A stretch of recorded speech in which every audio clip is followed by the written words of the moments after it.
সুপ্রিয় দর্শক শ্রোতা, আসসালামু আলাইকুম। মামির হাতে রান্না চ্যানেলে আপনাদের স্বাগতম। আজকে আমি একটি মিষ্টি কুমড়া শাকের অসাধারণ রেসিপি নিয়ে এসেছি। এভাবে মিষ্টি কুমড়া শাকটা আপনারা একবার রান্না করে খেয়ে দেখবেন, ইনশাল্লাহ মন খুশিতে ভরে উঠবে। খুব সহজভাবে শাকের রং সবুজ রেখে আমি আজকের এই শাকটা রান্না করেছি। তো একটা কড়াই নিয়েছি, কড়াইয়ের মধ্যে দিয়ে দিচ্ছি সয়াবিন তেল 3 টেবিল চামচ পরিমাণ, দিয়ে দিচ্ছি পেঁয়াজ কুচি হাফ কাপের থেকেও কম। তো পেঁয়াজটা একটু নরম হয়ে এলে এটার মধ্যে দিয়ে দিচ্ছি চিংড়ি, বড় চিংড়ি 4টা আমি ছোট ছোট টুকরো করে কেটে নিয়েছি। আপনারা চাইলে গুঁড়া চিংড়িও ব্যবহার করতে পারেন। এখন দিয়ে দিচ্ছি পানি 1 কাপ পরিমাণ। তো এই পর্যায়ে আমি কিছু গুঁড়ো মশলা অ্যাড করব। দিয়ে দিচ্ছি প্রথমেই লবণ হাফ চা চামচ পরিমাণ, হলুদ গুঁড়া হাফ চা চামচ পরিমাণ, মরিচের গুঁড়া 1 চা চামচ পরিমাণ, ধনিয়া গুঁড়া হাফ চা চামচ পরিমাণ। তো এখন মশলাটাকে একটু ভালো করে নেড়েচেড়ে কষিয়ে নিচ্ছি।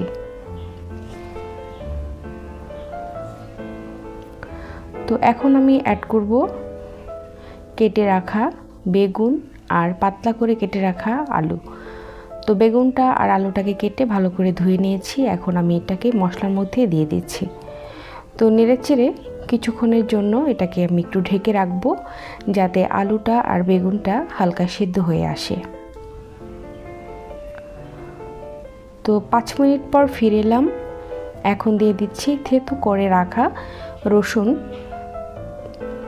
4-5টা কোয়া, বড় রসুনের 4-5টা কোয়াকে আমি থেতো করে নিয়েছি। এখানে প্রায় 2 টেবিল চামচ পরিমাণ রসুন থেতো আছে।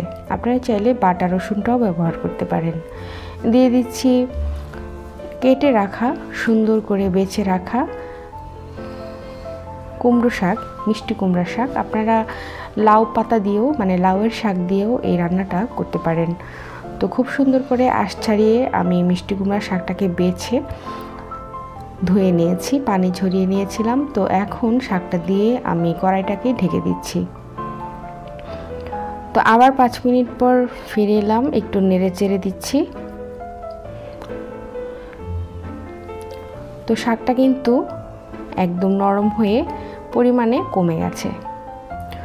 তো এখন আমি এটার মধ্যে অ্যাড করব টমেটো, পাকা একটি টমেটোকে আমি ছোট ছোট টুকরো করে কেটে নিয়েছি। তো টমেটোটা দিলে দেখতে খুব সুন্দর লাগে, সবুজের মধ্যে লাল। তো আমি টমেটোটা ভালো করে মিশিয়ে এখন দিয়ে দেব পানি 1.5 কাপ পরিমাণ। তো এই পানি দিয়েই আমি শাকটাকে খুব ভালো করে সিদ্ধ করে নেব। কালারটা কিন্তু সবুজই থাকবে, কালার কিন্তু নষ্ট হবে না ইনশাল্লাহ। তো নেড়ে চেড়ে নিয়েছি। এখন আমি কিছুটা লবণ দিয়ে দিচ্ছি, কারণ হাফ চামচ লবণ দিয়েছিলাম, চেক করে দেখেছিলাম লবণের পরিমাণটা একটু কম হয়েছে, তাই আমি আরও একটু লবণ দিয়েছি। আপনারা অবশ্যই চেক করে তারপর লবণ প্রয়োজন হলে ব্যবহার করবেন। তো এই পর্যায়ে দিয়ে দিচ্ছি ঢ্যাঁড়স 4-5টা বড় বড় টুকরো করে কেটে নিয়েছি। ঢ্যাঁড়সটাকে আগে ধুয়ে তারপর বড় বড় টুকরো করে কেটে নিয়েছি।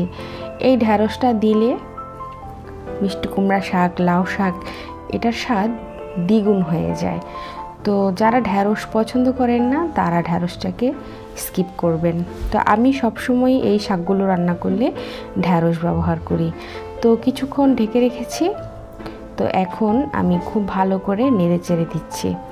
তো 5 মিনিটের মধ্যে ঢেকে রাখার পরে আমি ঢাকনাটা খুলে এখন নেড়ে চেড়ে শাকটাকে রান্না করে নিচ্ছি। আর কিছু ব্যবহার করব না, আমার কিন্তু শাকের মধ্যে দেওয়ার মতো উপকরণ সবগুলোই শেষ হয়ে গেছে। জাস্ট কিছুক্ষণ আমি এটাকে রান্না করে তারপর তুলে ফেলবো। ঝোলটা যে একটু মাখো মাখো হবে, ঠিক তখনই আমি শাকটাকে নামিয়ে ফেলবো।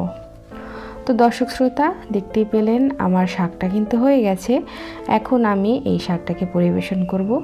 তো আপনারাও এভাবে বাসায় মিষ্টি কুমড়ার শাক অথবা লাউয়ের শাক রান্না করে খেয়ে দেখবেন, ইনশাল্লাহ নিরাশ হবেন না। আমি সব সময় এভাবেই রান্না করে থাকি। খুবই মজা হয় খেতে। তো আপনারাও এভাবে রান্না করে বাসায় খেয়ে দেখবেন। সবাই ভালো থাকবেন, সুস্থ থাকবেন। আজকের মতো এই পর্যন্তই। আল্লাহ হাফেজ।